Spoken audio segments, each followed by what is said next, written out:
Bom, senhores, aqui nós vamos ver que a corrente do capacitor é a função da capacitância e da derivada no tempo da tensão no capacitor.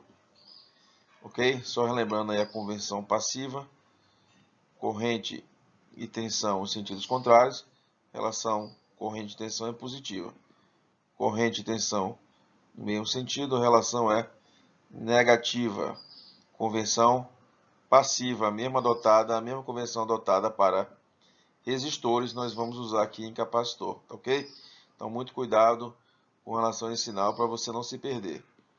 Uma outra coisa importante é que o capacitor só admite corrente quando estiver sendo carregado ou descarregado. Como assim? O capacitor só admite corrente no transitório, quando ele está carregando ou se descarregando. Quando a tensão, essa tensão aqui, atinge um valor constante, observe que a derivada dela no tempo, quanto é que é a derivada de algo constante? Zero.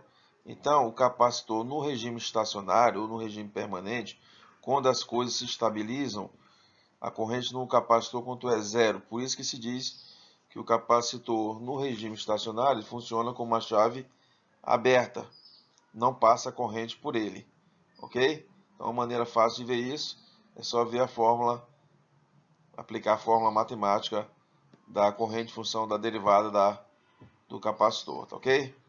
Muito obrigado. Bom, característica importante que nós vamos aprender aqui do capacitor é a sua inércia de tensão. A inércia de tensão é a capacidade que o capacitor tem de não permitir uma variação abrupta de sua tensão. Vamos ver esse gráfico aqui, ó. Tensão com relação ao tempo. Tensão estava em zero, de repente ela deu um salto, ó. Pode acontecer isso no capacitor? Né? Vamos ver, ó. A corrente do capacitor é CdV/dt. Para essa variação de tensão, que ele foi de zero a uma determinada tensão aqui, ocorreu em que instante? No instante zero. Ó. Então, se eu fosse entender essa fórmula como C ΔV ΔT, daria o quê? C vezes um ΔV, que eu não sei aqui, mas sei lá, um 0 de 5 a 0, 5 menos 0, por exemplo, sobre que intervalo de tempo ocorre isso? Zero. Então, veja que essa corrente tenderia a infinito, que é uma corrente fisicamente impossível. Então, não é permitido ao capacitor ter essa mudança abrupta de tensão, ok? Então, o capacitor ele não pode ter essa variação abrupta na tensão. A tensão dele não dá esses saltos. Vamos ver. Então, isso aí não. Agora vamos ver outro gráfico. Como esse outro gráfico aqui não houve mudanças abruptas na tensão do capacitor, então, sim, né? A tensão do capacitor pode ser dessa maneira, tensão sem saltos. Né?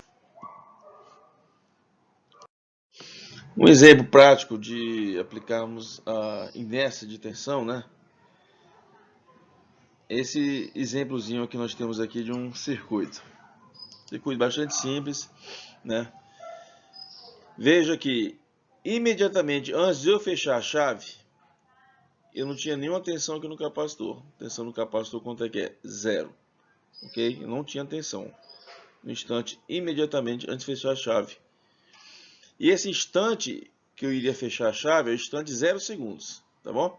Então daqui, ó, VC de 0 menos. Quer dizer, no instante t igual a 0, menos é imediatamente antes de eu fechar a chave. Então ele era 0 volts. Estou repetindo aí para enfatizar bem isso aí. Quando eu fecho a chave, em t igual a 0 segundo, o instante imediatamente após fechar a chave, instante 0 mais, a tensão do capacitor ficou em quanto? 0 volts, ou seja, não houve variação da tensão do capacitor. Então a tensão do capacitor, ela tem uma inércia, tá? Ela resiste a mudanças abruptas, tá bom? Por isso que eu digo que o capacitor, né, ele se aplica a ele a inércia de tensão. Essa característica dele permanecer com a mesma tensão, não admitindo variações abruptas. Isso aqui é muito importante no nosso curso.